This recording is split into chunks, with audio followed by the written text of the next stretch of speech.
Hello students, how are you? I hope you all are fine and safe at home. Students, listen carefully. Today I will send you the complete notebook work PDF of our poem. What's the name of our poem? Suffix. Okay? And you have to complete this notebook work in your fair notebook में. आपको ये जो PDF भेजा जाएगा notebook work का as a homework, वो आपको अपनी फेयर नोटबुक में करना है. Okay student, so shall we start our today's class? Yes, our today's part is think and answer. First question, find two lines in the poem that give us an idea about the size of the sphinx. हमें आप poem में से आपको दो लाइनें search करनी है जो हमें ये आइडिया दें किसके बारे में, स्फिंक्स के साइज के बारे में. So shall we see in the poem. See the mighty sphinx curved mass of stone.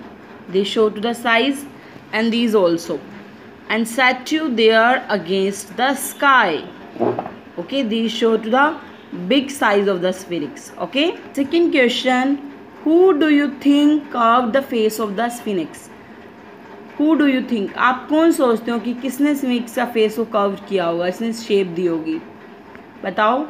God ने दी होगी या उस कारपेंटर ने दी होगी जिसने उसको शेप दिया होगा, या किसी पेंटिंग वाले ने दी होगी? किसने दी होगी? थिंक. आप सोचो. Okay, now come to our next, appreciating the poem. और बेटा थिंक एंड आंसर के आंसर्स आप खुद के व्यूज़ से भी दे सकते हो, इसीलिए हम इसे नोटबुक में नहीं करते क्योंकि इसमें सब अपना अपना खुद का व्यूज़ भी इंक्लूड कर सकते हैं. इसमें कुछ भी सही या गलत नहीं होता. Okay. Appreciating the poem. Of battles lost, of battles won. Sometime we repeat the first word or part of a line to make it sound more poetic. We also do this to give special importance to that part of the sentence. Find more examples of such repetition in the poem.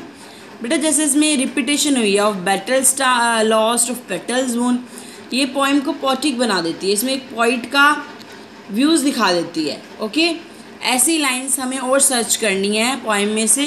सो चलो, shall we see in the poem. First is already given in the example of battles lost, of battles won.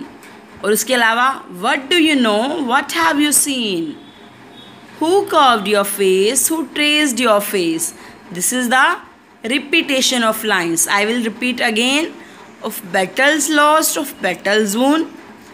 What do you know? What have you seen? Who carved your face? Who traced your eyes? Now, going further, do you know about any historical monuments in your city? What is its name? What else do you know about it? आपको किसी historical monuments के बारे में पता है अपनी city के बारे में? चलो, यदि पता है तो आप इसको रफ नोटबुक में लिखोगे और उसके बारे में डिस्क्राइब करके मैम को व्हाट्सएप करोगे. ओके. चलो बेटा, अब हम वर्ड मीनिंग की रिवीजन करते हैं. Shall we start?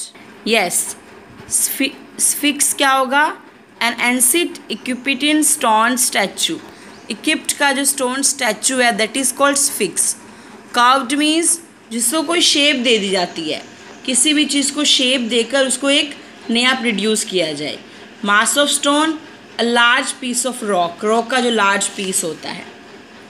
फेरोन्स means rulers of ancient इक्विप्स. एंसिट इक्विप्स के जो रूलर्स थे. Caravans, group of people with vehicles और एनिमल्स ट्रैवलिंग टुगेदर. जो व्हीकल्स और एनिमल्स के साथ एक साथ ट्रैवलिंग करते हैं. Against the sky, very tall and at a high position. बहुत ही लंबा और हाई पोजीशन पे. गैजिंग इनटू हिस्ट्री, मतलब जिन्होंने बहुत टाइम तक खड़े होकर अपनी हिस्ट्री को गैस किया, उसे देखा, उसके विटनेस रहे हों.